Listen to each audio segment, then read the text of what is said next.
Well, hello everyone, my name is Edward Dan and welcome to EthiVegan. Today I have the pleasure of introducing you to Simon Harman of Willow the Wisp Candles. Thank you, Simon. Willow the Wisp Candles? Yes, hello. How are you? Well, thank you very much. Now, you've actually been showing me your lovely range of paraffin wax candles. And we're going to go through these smells and we're going to see how my palate is. So shall we go through them? Indeed. Yes, okay.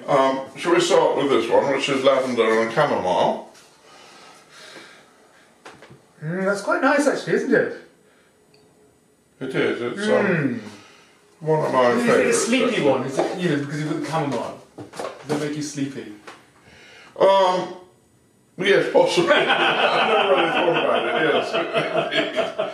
And then we go on to this one here, which is jasmine, which is I think it's one of our better sellers. Now this is now jasmine and neroli. What is neroli? Yeah. No, you're asking a question. I'm not entirely certain what the answer is. It's a herb, I believe. Right. Okay. Yeah. I didn't even know that. Yeah. So there we go.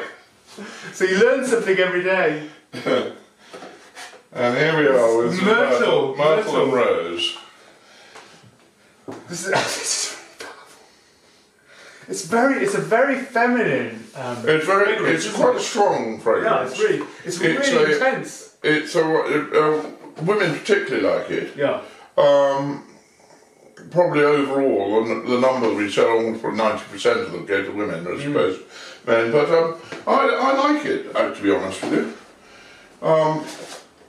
This one here is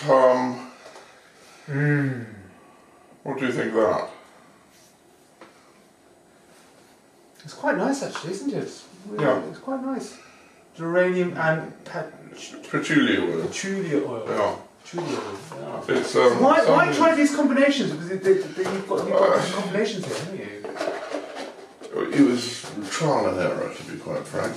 It took a lot of time, a lot of effort to get a range of 8. We actually currently working on developing another 4 to our, number 6 actually to our range. It is time consuming, and but you have to test it out with a lot of other people besides yourself, because you get it's quite difficult to go and choose it without having a sort of consensus. So what I did is I got to 8 or 10 people, and we you were your guinea pigs, weren't they? Yeah, exactly right. Yes, yes. And it was really the only way you could do it properly. This one, for my personal palate, it's a little overpowering, but it's again pretty popular.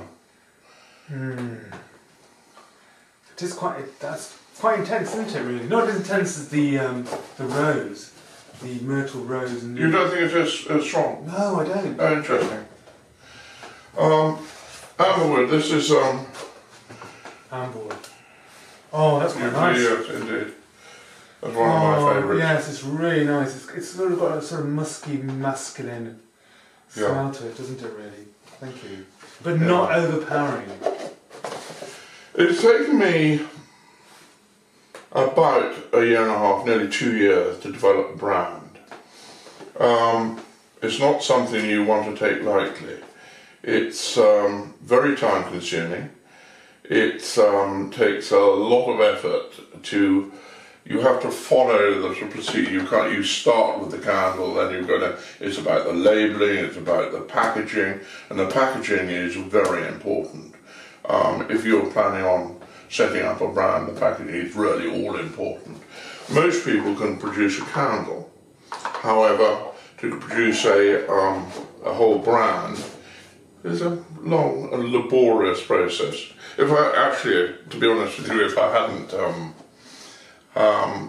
if I'd known how long it had taken me, I probably wouldn't have done it. But I got it. It took me a year, and I thought, oh no, I've got to carry on. Once you start, you can't finish. Yes, you start off the thing. You start so you've got to finish. Yeah. This is sandalwood. Okay.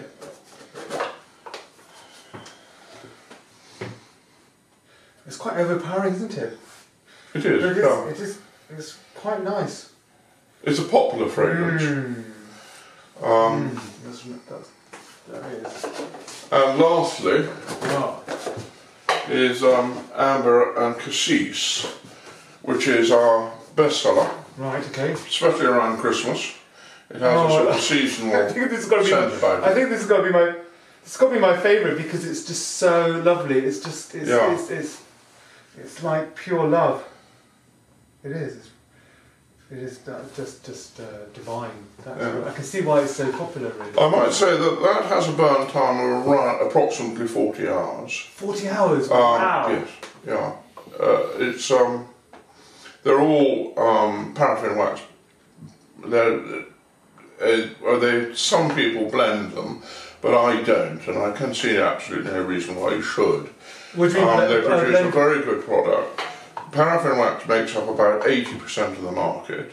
Then you get soya-based waxes, and then you get into palm oil. Soya-based is all GM modified, and I'm not a great supporter of that, even though I'm not strongly opposed to it.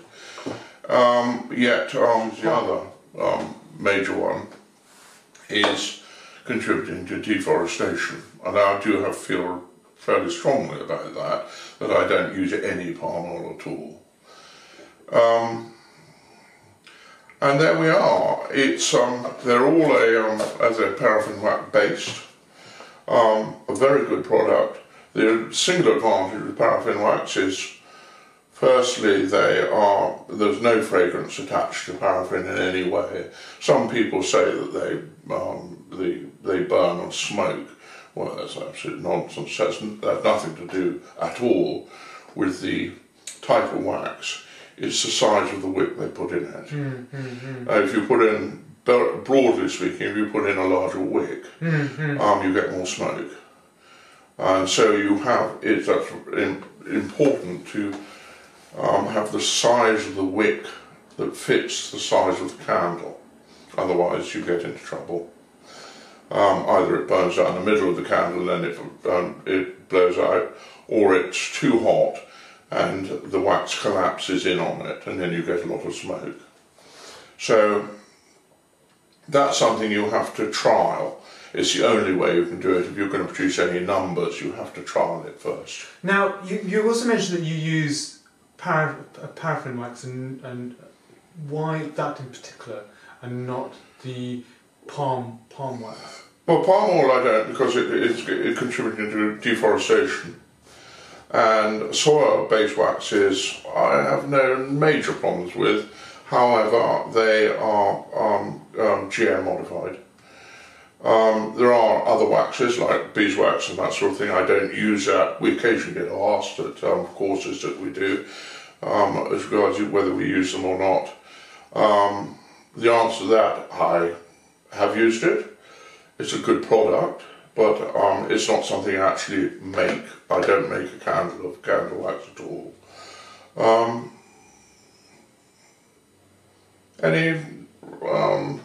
No major reason why not, but it's not something I do in this range.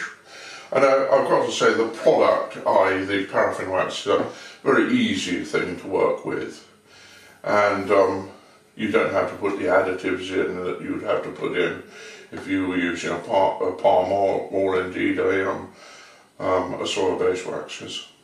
And that's the reason why I do that. Now, you also do run courses as well, so what sort of courses do you run? Well, of course, it's something I've developed only probably about 2 or 3 months we've been running them. We run small groups of 7 people. They come for a morning or actually we're doing days as well. Now for a sort of the intermediate, but most of them are beginners. And they come for various reasons. 1 or 2 come because they want to set up a candle making business, but mostly they want to go and make it in their kitchen. And so they go and buy the sort of basics, and you give them an idea of exactly how to go about it. And we do the scented waxes, but we also do a range of pillar candles with various colours and scents in them.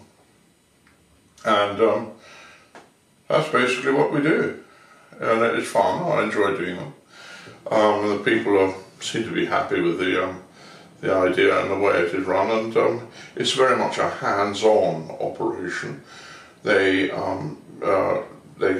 We do a demonstration, and then they go about and they make the candles and they take the candles home with them, which is what they seem to be happy with. So, you know, I'm delighted because I enjoy doing them myself. So why candles in particular? Do you enjoy doing that now? Why? Yes. Why did I decide on candles? Yeah. Well, I used to run an online shop business. Selling peripherals around shooting and fishing in the country, and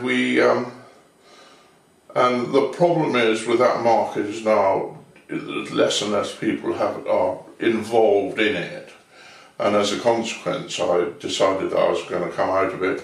We were incidentally the biggest sellers of shooting socks in Europe for a number of years, but the volume was dropping off, and I decided to give it up. And I was looking around for something else to do, and someone mentioned, I think, they mentioned candles, and I said, well, I'm far too agricultural for that sort of thing. And I had a look into it, and I find it fascinating. And I'd already made a few candles in the past, it was something that was of interest. And I decided then I set up a brand, or started to set up a brand about 1.5 to 2 years ago. And we got to this stage where we're really only just starting to market it properly, along with Robert's help over here. and that's how it's really developed. And I enjoy it. It's fun. And I like going down to my workshop down in Ashdown Forest, and we make a few down there. Some of the scented candles we made in Derbyshire. But as I say, they're all paraffin based. And they're all handmade as well, aren't they? All handmade, yeah. Yes. Yeah. And we're certainly not big enough to go to completely automated, but there we are. Hopefully that will. You have. Yes, indeed. Yeah. And what would you offer those people that are just starting out in business? The advice I'd give them is I wouldn't go at the lower end of the market. It's pretty much saturated. Aim towards a higher end, and it's all about a lot of it is about the packaging. If you get it's a personal choice to a certain extent with regard to treatment of fragrance, but it is about the packaging and getting the whole thing working properly. And if you're going to sell to some of the bigger shops and that sort of thing, it is that's absolutely imperative to get that right. And I've run we've tried out various trials on packaging and all that sort of stuff, and we've come up with, I think, a reasonable box. And it's not like anything else that is on the market, so that's the reason why I did it. Brilliant. Yeah. I think that's been really helpful. Thank you so much. Well, thanks for your time. Thank you. It's been very informative, so thank you so much. Yeah. It's bye from me. It's bye from Simon. Bye-bye. Goodbye.